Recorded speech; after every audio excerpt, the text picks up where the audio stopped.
안녕하세요. 사연을 부탁해입니다. 오늘의 사연을 소개하겠습니다. 큰일을 치르고 며칠 뒤 엄마에게서 전화가 걸려왔습니다. 민영아, 엄마가 반찬 만들어놨으니까 와서 가져가. 엄마 힘들 텐데 반찬은 뭐하러 만들었어? 집에서 내내 하는 일이 밥하고 청소하는 건데 힘들 게 뭐가 있어? 나도 집에서 살림하니까 힘들게 반찬 안 해줘도 돼. 내가 좋아서 하는 거니까 신경 쓸 거 없어. 박서방 좋아하는 코다리찜이랑 너 좋아하는 갈비찜도 만들었으니까 얼른 와서 가져가. 그동안 둘 다 큰일 치르느라 고생 많았잖아. 엄마가 어렵게 말을 끝내더니 전화를 끊었습니다. 사실 몇 달 전 우리에게 큰 슬픔이 닥쳤습니다. 암 진단을 받으셨던 시어머님께서 끝내 돌아가셨거든요.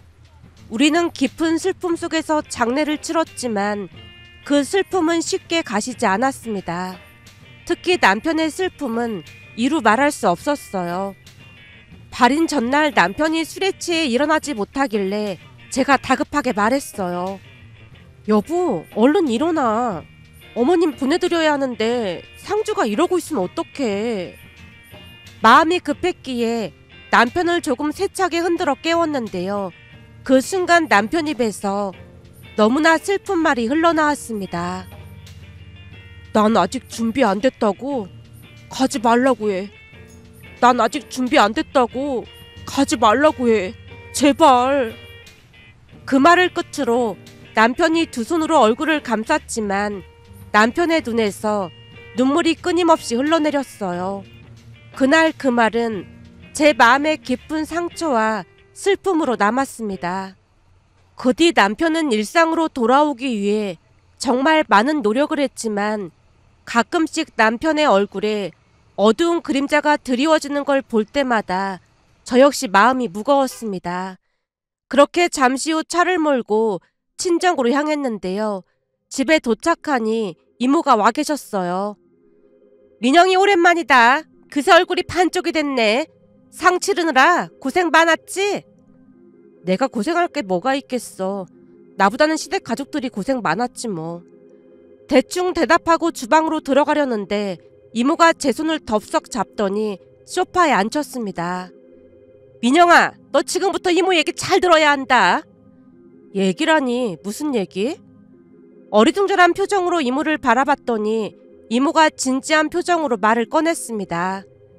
다른 게 아니라 네 시아버지, 그러니까 바깥사돈 말이야. 앞으로 어떻게 할 생각이시라니? 우리 시아버님이 앞으로 어떻게 하시다니? 그러니까 이제 혼자 사셔야 하잖아. 그런데 언니 말 들어보니까 바깥사돈이 엄청 가부장적인 분이라면서 밥도 제대로 해본 적이 없다는데 그런 분이 앞으로 혼자 사실 수 있겠어? 이모가 무슨 말을 하고 싶은 건지 몰라 대수롭지 않게 대답했습니다. 그렇잖아도 그 문제 때문에 우리도 고민이 많아. 고민이 많다니? 무슨 고민이 많아? 앞으로 시골에서 혼자 지내셔야 하니까 이모 말처럼 밥도 제대로 못 챙겨 드시고 그러실 거 아냐. 그래서 시누이 부부랑 상의하고 있긴 해. 그래서 결론은 났고? 이모가 얼굴을 제 코앞까지 들이밀며 물어왔습니다. 순간 저도 모르게 이모를 살짝 밀치고 대답했어요. 이모, 대체 뭐가 궁금한 건데? 민영아, 네가 워낙 여려서 이모가 걱정돼서 하는 말인데 혹시라도 네 시아버지를 모실 생각이었다면 절대 그런 생각하면 안 되는 거야. 성격이 좋은 분이라고 해도 시아버지를 모시고 사는 건 진짜 힘든 일이야. 그러니까 절대로 모실 생각하지 말란 말이야. 이모가 애절한 표정으로 제 손을 꼭 잡고 말했습니다. 뭘 그렇게까지 말하고 그래. 상황이 그러면 모실 수도 있는 거지. 얘가 큰일 날 소리 하고 있네. 홀시아버지를 어떻게 모시겠다는 거야. 그게 어디 보통 일인 줄 알아? 그러다 니네 부부 맨날 싸우고 이혼 이야기 나올 수도 있다니까. 이모가 힘주어 말을 하다가 갑자기 친구 이야기를 꺼냈습니다. 내 친구 중에서도 홀시아버지 모시다가 뒷목 잡고 쓰러진 사람이 있어. 내 친구 시아버지가 천하의 땀봉꾼인데 어느 날은 여자를 집에까지 들였다지 뭐니. 그 말에 엄마가 이모 등짝을 세차게 내리치며 말했습니다. 얘는 무슨 그런 말까지 하고 그래. 아니, 그만큼 힘들다는 걸 말하고 싶어서 그렇지. 암튼 홀 시아버지 모실 생각일랑은 하지도 말어. 네가 아무리 착하고 잘해도 견뎌내기 힘들다니까. 결국 내 친구는 시아버지 때문에 이혼했어. 그러니까 절대로 네가 먼저 모시겠다고 나서면 안 돼. 알았지? 그 이후로도 이모는 한참 동안 열변을 토했습니다. 이모의 끝없는 열변을 듣고 있던 제가 고개를 저으며 말을 꺼냈어요. 이모, 우리 시아버님을 그런 사람들과 비교하면 안 되는 거지. 물론 약간 가부장적이시고 무뚝뚝한 면은 있지만 문제 있는 분은 아니야. 속이 깊고 참 따뜻한 분이셔. 제 말에 엄마도 고개를 끄덕이며 맞장구를 쳤습니다. 그렇긴 하지. 바깥사돈이 참 좋은 분이시긴 해. 거봐, 엄마도 인정하잖아. 그리고 이모 말에 얼마나 모순이 많은지 알기나 해? 이모가 눈을 동그랗게 뜨며 물었어요. 내 말에 모순이 많다니? 무슨 모순이 많다는 거야? 제가 목소리를 낮춰 차근차근 설명하기 시작했습니다. 이모, 잘 생각해봐. 이건 그냥 만약인데 진짜 만약에 말이야. 엄마가 돌아가시고 아빠 혼자 남으셨다고 가정해보자고. 그런데 아빠가 도저히 혼자 살기 힘드신 상황이야. 그러니까 내가 아빠를 모셔야 하는 상황인 거지.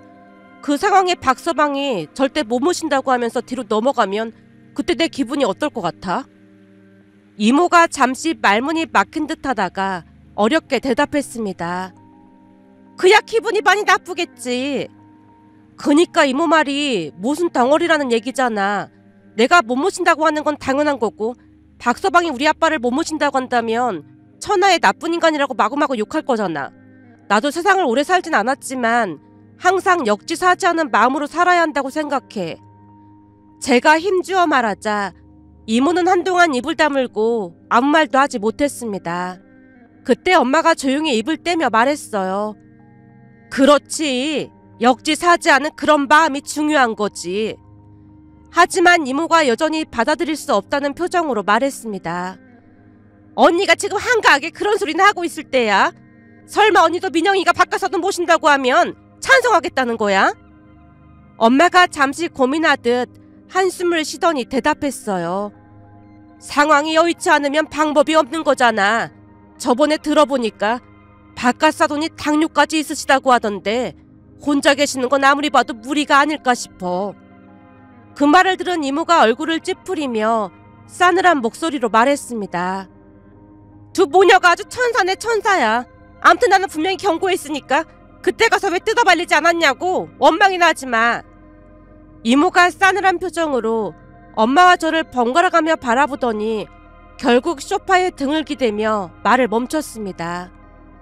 이후에도 이모의 표정은 풀리지 않았지만 엄마와 저는 서로 눈짓하며 그저 조용히 웃어넘겼어요.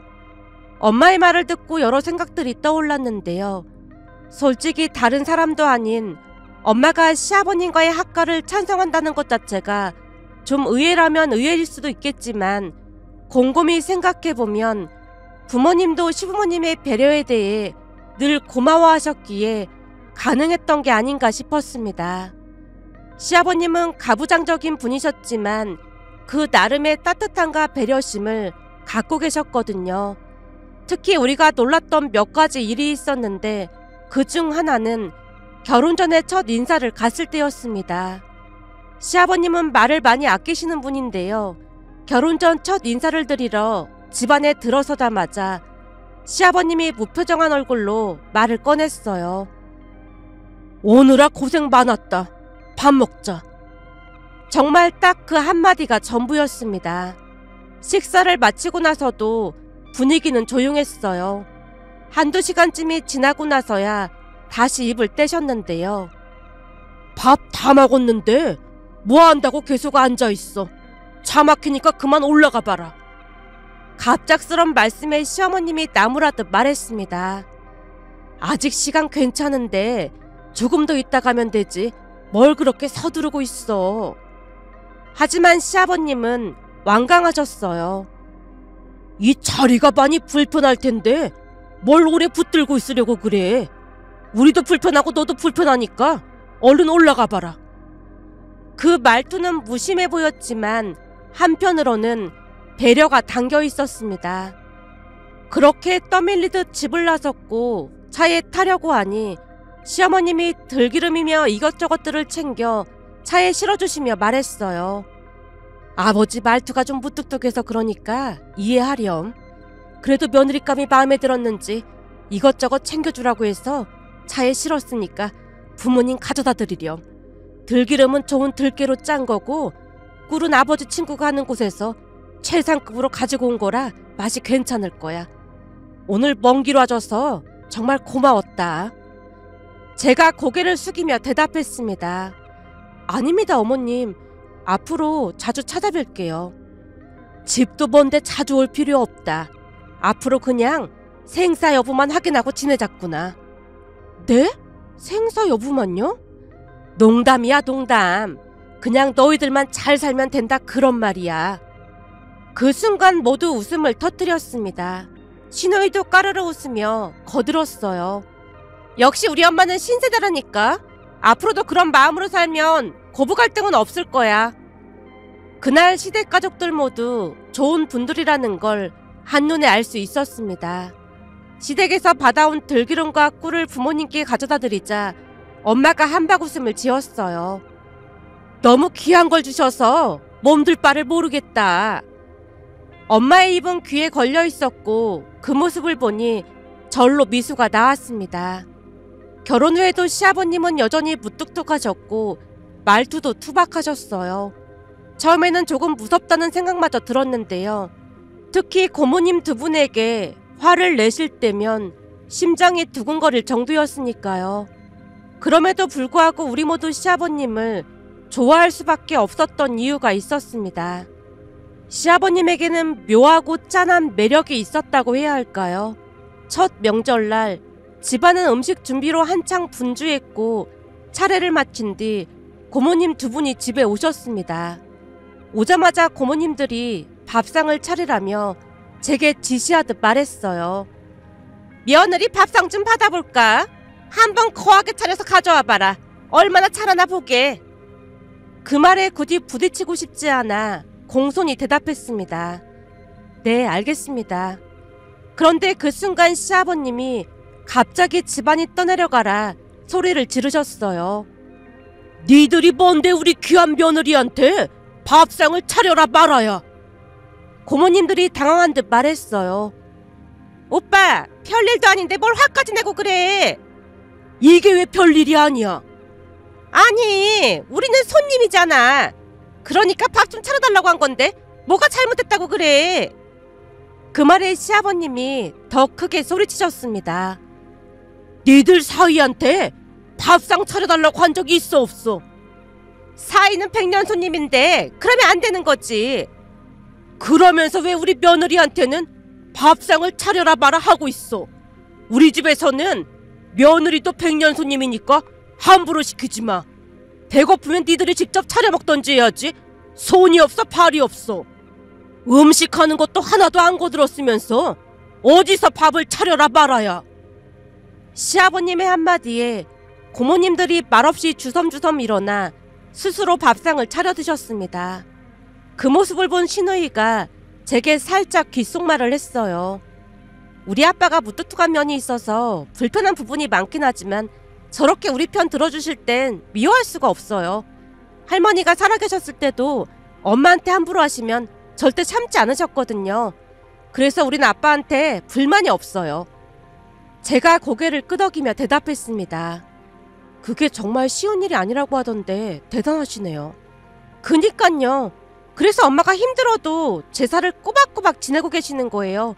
사실 아빠가 몇 번이나 제사 없애자고 했었거든요. 참, 저번 제사 때 제가 내려온다고 했더니 아버님께서 제가 내려오면 귀찮기만 하다고 간단하게 지낼 거니까 내려오지 말라고 하시더라고요. 그래도 되는 건지 모르겠어요. 그건 아빠가 언니 신경 써주신 거예요. 아빠 성격이 언니를 배려해서 그러신 거죠. 우리 아빠가 가끔 막무가내일 때도 있지만 그래도 그런 부분 때문에 가족들한테 인기가 많거든요. 낄낄 빠빠라는 말 아시죠? 그게 무슨 말이에요? 낄 땐 끼고 빠질 땐 빠질 줄 안다는 그런 말인 거예요. 한마디로 눈치도 엄청 빠르시고 상황 판단력이 어마어마하세요. 시누이 말에 저도 모르게 고개를 끄덕였습니다. 사실 시댁에는 제사가 명절까지 포함해 7번 정도 있었지만 제가 내려오겠다고 할 때마다 시아버님은 이런저런 핑계를 대며 내려오지 말라고 했거든요. 그제서야 시아버님의 무뚝뚝한 배려가 어떤 의미였는지 조금씩 이해가 되었습니다. 그것뿐만이 아니었는데요. 그날 모두가 모인 자리에서 시아버님이 갑자기 놀라운 말을 꺼냈어요. 니들도 다 왔으니까 미리 말할 테니 잘 들어. 그동안 이 사람이 제사 지내느라 고생이 이만저만이 아니었다는 건 다들 알고 있을 거야. 그래서 말인데 올해부터 제사는 다 없앨 거니까 그렇게 알고 있어. 명절에도 산수에 가서 절만 하고 올 생각이야. 그 말을 듣는 순간 모두가 얼어붙은 듯 조용해졌습니다. 그러자 고모님 한 분이 입을 떼며 반발하기 시작했어요. 오빠, 그런 게 어딨어. 제사를 없애다니. 그런 게 어딨긴 여기 있지. 시아버님이 단호한 표정으로 말을 이어갔습니다. 그동안 애들 엄마가 고생한 걸로 좋게 난 아들 며느리까지 고생시킬 생각 없다. 고모님이 참지 못하고 목소리를 높였습니다. 오빠 그러다가 천벌 받을 수도 있어. 제사 안 지내다가 망한 집이 한둘이 아니라고 하던데 어쩌려고 그래. 다시 한번 생각해봐. 하지만 시아버님은 전혀 흔들리지 않았어요. 내가 어디선가 들었는데 말이야. 제사 안 지낸다고 자손들 괴롭히는 건 조상이 아니라 악기라고 하던데 그게 맞는 말 아니겠냐? 정 불안하면 니들이 제사 지내던가. 시아버님이 두 고모님을 뚫어져라 바라봤고 결국 고모님들은 더 이상 아무 말도 하지 못했어요. 그렇게 하루아침에 제사가 없어졌습니다. 그 명절에는 간단하게 음식을 준비해서 산수에 찾아가 절만하고 내려오는 것으로 모든 일이 간소화되었습니다. 어느 날은 시어머님이 활짝 웃으며 제게 말했어요. 이게 다 며느리 덕분이야. 우리 며느리 덕분에 나까지 편해졌다니까. 제가 손사래를 치며 대답했습니다. 아니에요 어머님, 제가 감사하죠. 그 이후에도 시어머님은 매번 며느리 덕분이라는 말을 반복했습니다. 그 말씀에 감사하면서도 시아버님의 결단력과 시어머님의 따뜻함 덕분에 저도 한결 마음이 편안해졌습니다. 또 어느 날은 시아버님 생신날 시댁에 내려갔는데 식사를 하고 난 뒤 시아버님이 봉투를 건네셨어요. 아버님, 이건 뭐예요? 시아버님이 갑자기 건네신 봉투를 들고 의아해하며 물었습니다. 이번에 농사 지었는데 아주 잘 돼서 주는 거야. 내 친구 며느리가 옷을 아주 잘 입고 왔길래 어디서 샀냐고 물어보니까 백화점에서 샀다더라고. 조금 넣었으니까 너도 백화점에 가서 옷 사 입어라. 뜻밖의 말씀에 당황하며 봉투를 다시 돌려드렸습니다. 아니에요 아버님, 제가 알아서 사 입을게요. 그러자 시아버님이 버럭 소리를 지르셨어요. 어른이 주면 그냥 받는 거야. 그게 예의인 거야. 그 단호한 말씀에 결국 봉투를 받으며 고개를 숙였습니다. 네, 감사합니다. 집으로 올라오는 중에 봉투를 열어 확인하다가 깜짝 놀랐는데요. 봉투 안에 무려 300만 원이 들어있었거든요. 순간 눈시울이 붉어졌고 남편이 조용히 물었습니다. 자기야, 왜 그래? 아니, 저번에 보니까 어머님 아버님은 시장에서 옷 사 입으시던데 나한테는 백화점 가서 사 입으라고 300만 원이나 주셨어. 이 돈이면 두 분이 옷을 100벌은 살 수 있는 돈일 텐데 이렇게까지 마음 써주신 게 너무 감사해서 울컥했어. 제 말을 듣던 남편이 따뜻한 미소를 지으며 말했습니다. 자기가 이렇게 마음 써주니까 부모님도 자기를 좋아하는 거야. 내가 한 게 뭐가 있다고 그래. 큰일이든 작은 일이든 감사할 줄 알고 미안해할 줄 아는 게 참 중요한 것 같아. 내 친구 현수 아내는 시부모님이 돈을 주셔도 당연하다고 생각한다더라고. 그런 사람들도 많은데 자기는 그렇지 않아서 참 고마워. 그 말을 듣는 순간 또다시 눈시울이 붉어졌습니다. 남편의 따뜻한 배려와 그 마음이 너무나도 뭉클하게 느껴졌거든요. 그날 시댁 가족들이 저를 위해 보여준 마음 씀씀이와 남편의 말은 평생 잊지 못할 따뜻한 추억으로 남게 되었습니다. 그동안 시부모님께 받은 사랑과 배려를 생각하다 보니 이제는 제가 받은 것을 되돌려드려야겠다는 생각이 들었어요. 시아버님을 모시는 일이 결코 쉬운 일이 아니라는 걸 잘 알지만 시부모님께서 늘 몸소 보여주셨던 서로 노력하며 사는 법을 떠올리며 저 또한 노력하기로 결심했습니다. 며칠 고민한 끝에 남편과 시누이를 불러 이야기를 꺼냈어요. 아버님을 모시고 올라와야 할 것 같아요. 당뇨도 있으시다 보니까 너무 걱정이 돼요. 남편이 놀란 표정으로 물었습니다. 설마 우리가 모시고 살자는 거야? 지금으로서는 그 방법밖에 없잖아. 어머님이 돌아가시기 전에 나한테 미안하다고 하시면서 아버님 잘 부탁한다고 하셨거든. 남편이 난감하다는 표정으로 말했습니다. 그래도 애들 보면서 당신이 너무 힘들 것 같은데. 시내이도 걱정스레 덧붙였습니다. 맞아요, 언니. 그건 너무 무리일 것 같아요. 두 사람이 걱정스러운 눈빛으로 저를 바라보는 걸 보며 제가 웃으며 대답했습니다. 아버님이 애들도 봐주시면 좋잖아요. 그리고 그동안 두 분께 받은 걸 저도 돌려드리고 싶어요. 당신도 어머님 보내드릴 때 잘 해드린 게 없다고 후회 많이 했잖아. 부모님 살아계실 때 효도하라는 말이 괜히 있는 말이 아니야. 그러니까 우리가 모시는 게 맞아. 제 진심이 담긴 말에 남편과 시누이가 복잡한 표정으로 한숨을 내쉬었지만 결국 아무 말도 하지 못했습니다. 저는 이미 마음을 굳혔던 터라 최대한 빨리 아버님을 모시고 올라오기로 결정했어요. 며칠 뒤 시댁에 내려가 시아버님께 같이 올라가서 지내자고 말씀드렸지만 역시나 시아버님은 펄쩍 뛰며 완강히 거부하셨어요. 내가 거길 왜 가? 내 집이 제일 편한데 가긴 어딜 가? 아버님, 건강 생각하셔야죠. 이렇게 혼자 계시다 큰일이라도 생기면 어쩌라고 그러세요? 내 건강은 내가 알아서 할 테니까 니들은 신경 쓸 거 없어. 시아버님이 완강히 고집을 부리셨지만 얼굴이 상한 모습은 숨길 수 없었습니다. 우선 남편과 저는 억지로 시아버님을 병원에 모시고 갔는데 검진을 마친 뒤 의사가 심각한 어조로 말했습니다. 관리가 필수입니다. 혈당 조절이 제대로 안 되고 있어요. 이대로 두면 합병증 위험이 높습니다. 제대로 관리하지 않으면 자식들 고생시키게 될 겁니다. 자식들한테 병간호 받고 싶으신 겁니까? 그제야 시아버님이 말없이 고개를 떨구셨습니다. 병원에서 집으로 돌아오는 길 제가 조용히 말을 꺼냈습니다. 아버님 편하시자고 고집 부리시다가 만약 큰일이라도 생기면 우리가 온전한 정신으로 살아갈 수 있겠어요? 평생 죄책감 속에서 살아가게 될 거예요. 자식들이 그렇게 사는 걸 바라시는 건 아니잖아요. 제 말에 시아버님이 한참을 침묵하시더니 더는 고집을 부리지 않았습니다. 그렇게 시아버님은 우리 집으로 오셨고 학가가 시작되었어요. 처음에는 시아버님께 아무 부탁도 하지 않았지만 시간이 지나면서 점차 작은 부탁들을 드리기 시작했습니다.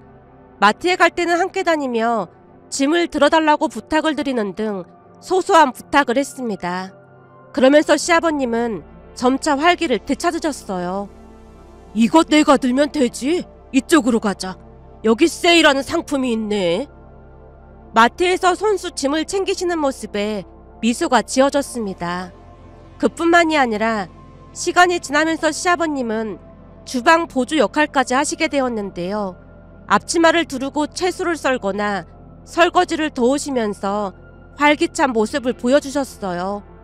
하지만 가끔씩 멍하니 앉아 계시거나 잠결에 돌아가신 시어머님을 부르시는 모습을 볼 때면 여전히 마음이 아팠습니다. 그러던 어느 날은 친정엄마와 이야기를 나누다가 제가 걱정을 털어놓았어요. 아버님이 아직 많이 힘드신 것 같아. 가끔 보면 멍하게 앉아 계시고 저번에는 소파에서 주무시다가 잠꼬대로 어머님을 부르시더라고. 엄마가 잠시 생각하시더니 무릎을 탁 치며 말했습니다. 좋은 생각이 났어. 뜨개질을 가르쳐드리는 게 어때? 뭐라고? 아버님께 뜨개질을 가르쳐드리라고? 그게 말이 된다고 생각해? 네가 몰라서 그러는데 뜨개질이 참 묘한 구석이 있어. 하다 보면 잡념이 다 사라지고 시간이 엄청 잘 간다니까. 이번 기회에 너도 같이 해보는 게 어때? 결국 엄마와 함께 뜨개질 재료를 사서 집으로 돌아갔습니다. 며칠 동안은 시아버님이 별 관심을 보이지 않으셨지만 시간이 지나면서 조금씩 관심을 가지기 시작했어요. 그리고 어느 날부터 시아버님은 저와 나란히 앉아 뜨개질을 하고 있답니다. 그러던 중 신우이가 집에 들렀다가 시아버님의 모습을 보고 눈을 동그랗게 뜨며 물었습니다. 아빠, 뜨개질도 할 줄 알아? 시아버님이 여유롭게 웃으며 대답했어요. 네가 잘 모르나 본데 이거 하고 있으면 잡생각이 안 들어서 참 좋아. 이 실이랑 바늘이랑 싸우다 보면 정신병 걸릴 것 같아서 난 정신병이 침범할 틈이 없거든. 이거만 한 게 없으니까 너도 머리 아픈 일 생기면 뜨개질 해봐. 내가 가르쳐 줄 테니까. 신우이가 터져 나오려는 웃음을 참고 있었지만 결국 시아버님 곁으로 다가가서 뜨개질을 배우기 시작했습니다. 그러던 어느 날은 신우이가 반찬과 과일을 잔뜩 들고 집에 왔는데 얼굴이 말이 아니었어요. 고모, 많이 피곤해 보이는데 반찬은 뭐하러 만들어 왔어요? 그리고 민준이는 어떻게 하고 온 거예요? 제가 걱정스레 묻자 신우이가 한숨을 푹 내쉬며 대답했습니다. 남편이 오늘 연천했어요. 근데 이래서 사람들이 애를 빨리 낳으라고 하나 봐요. 우리는 애를 늦게 낳다 보니까 더 힘든 것 같아요. 신우이가 푸념을 늘어놓으니 시아버님이 뜨개질을 하던 손을 멈추고 웃으며 말했습니다. 애 키우는 게 어디 보통 힘든 일인 줄 알아? 신우이가 고개를 끄덕이며 억울한 듯 대답했습니다. 그러니까 말이야. 차라리 회사 나가서 일하는 게 나을 것 같다니까. 그동안은 남편이랑 싸울 일도 없었는데 민준이 낳고 나서 맨날 싸우고 난리도 아니에요. 거기다 늦게까지 잠을 안 자고 버티니까 더 힘들어요. 늦게 잤으면 아침에라도 늦잠을 자야 하잖아요? 근데 아침 6시만 되면 제깍 기상이에요. 이건 사람이 사는 게 아니라니까요. 그나마 여기 오는 게 제 휴식 시간이라니까요. 언니도 그랬어요? 대체 언제쯤 편해지는 거예요? 신우이의 진지한 물음에 제가 뜨개질을 하며 장난스럽게 대답했습니다. 글쎄요. 저도 주변에서 들은 얘기긴 한데 애가 무럭무럭 자라서 결혼하고 손주를 낳고 그 손주들이 결혼해서 애를 낳을 때쯤? 그때쯤 중환자실에서 편해진다고 하더라고요. 그 말에 시아버님이 고개를 끄덕이며 맞장구를 치셨어요. 그렇지. 그리고 우린 그걸 임종이라고 부르기로 했지. 시아버님의 농담에 신우이와 제가 웃음을 터뜨렸습니다. 신우이가 한동안 웃음을 멈추지 못했는데요. 얼굴이 한결 밝아졌습니다.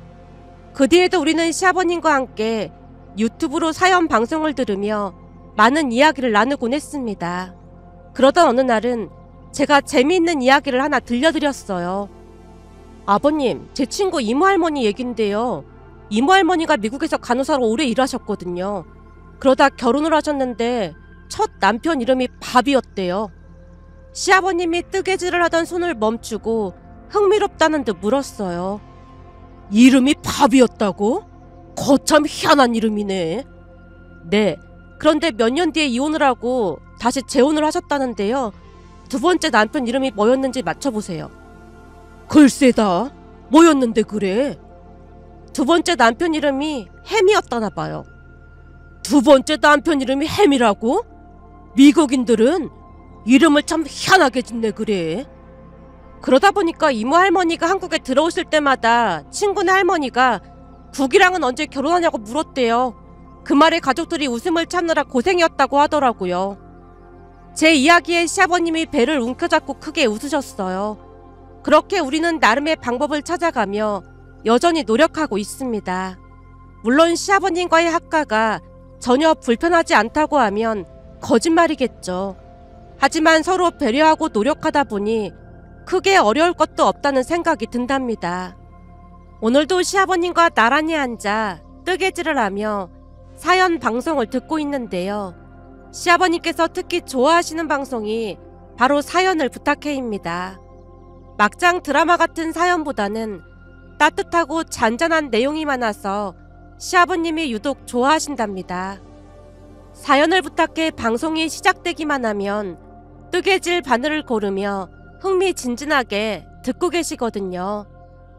여기는 사람 사는 냄새가 나는 사연이 많아서 참 좋아. 그렇지.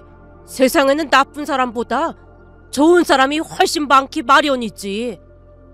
서로를 배려하며 살아가는 평범하지만 따뜻한 우리 가족 이야기가 누군가에게 작은 힘이 되길 바라며 앞으로도 사연을 부탁해가 따뜻한 사연들로 많은 사람들에게 위로와 웃음을 전해주길 바라는 마음에 이렇게 글 남겨봅니다. 오늘의 사연은 여기까지였습니다. 즐겁게 보셨다면 구독, 좋아요 부탁드립니다. 고맙습니다.